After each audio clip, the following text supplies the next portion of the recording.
Hello students, let us see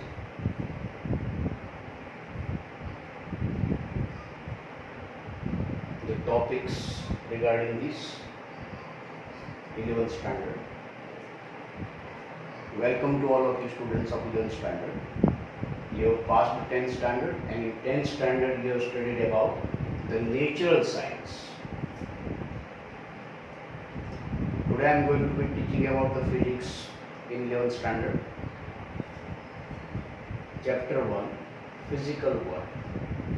In natural science you have studied about the physics, chemistry and biology. Now we have to study about only the physics. So what is physics? Actually this physics is related with you, with everyday life examples. As for example, you are standing on the earth. Why you can stand on the earth? Because of gravitational force. Gravitational force comes in physics. In this way, what is physics? So we remember, physics is a science to understand the nature. There are another few words related with other medium, like Gujarati word Bhautik Vigyan is there, and it comes from the Sanskrit Bhautik. Arabic word ilm. English word physics comes from the Greek word meaning also mean nature. So physics is a science to understand the nature. In physics you have to study about the fundamental laws and all natural phenomena. The word science originates from the Latin verb scientia, and its meaning is also to know. Physics is the science of studying the basic laws of nature and their existence in different natural phenomena. Which natural phenomena are there? That you can understand.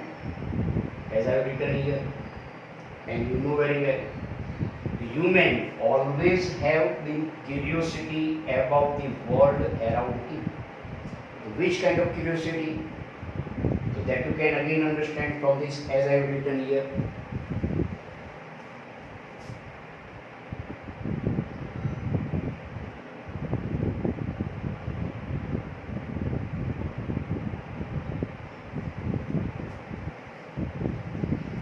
Human have always been curiosity about the world around it. As for example, in the night, you can see in the sky, there are the bright celestial objects about which always we have been curiosity. Regular repetition of day and night, after 12 hours, the night comes, and again after the 12 hours, day will come. The white comes as you. The annual cycles of seasons, winter season, summer season, monsoon season, the tides on the full moon day you can see, the solar eclipse before some days also you all have seen, the volcanoes is there, the rainbow is there. So these all are the natural phenomena. Why this natural phenomena occurs? The answer will be given in physics. So actually what happened? When any person is observing such natural phenomena, then he has to take a lot of observations. After taking the observations, studying them carefully, conclusion will come. After the conclusion, the one fact or one rule will come, or the law will come, and regarding them, the theories will come. All this will be tested by using the mathematics also. So here, there is a wide use of mathematics in physics. Without using mathematics, you can't understand the physics very well. So in physics, you have to use mathematical theories, formulas is there, models are there, and these all are inseparable from physics. Mathematical expressions, like you can see here, E equal to mc square, which is obtained for some event. So actually this E equal to mc square formula says mass is converting into energy. This kind of the formula not be only giving the explanation, logic explanation, but also it makes some predictions about many other connected events. Like this, there are so many formulas here there, and same kind of the arguments you can also apply. Thereafter in physics, main 2 points comes. One is unification, another is reduction. What is unification? In lower standard you have studied about the law of gravitation.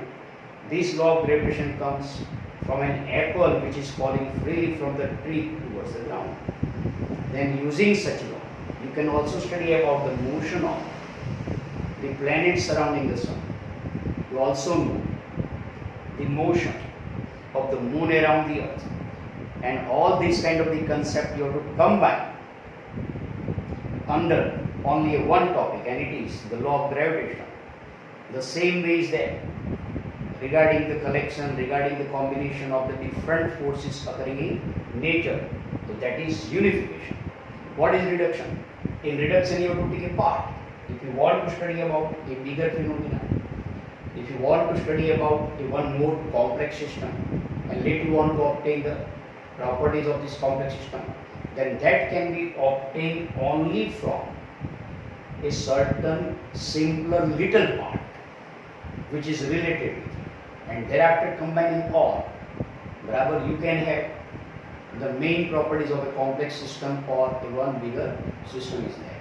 So in order to study any big phenomena, in order to study one more complex phenomena, you have to just see which small phenomena related to it, then you can study. So that is reduction, and another is unification. Thereafter we will see in details about the fundamental forces in nature, which are the main topic of this chapter. Okay, friends.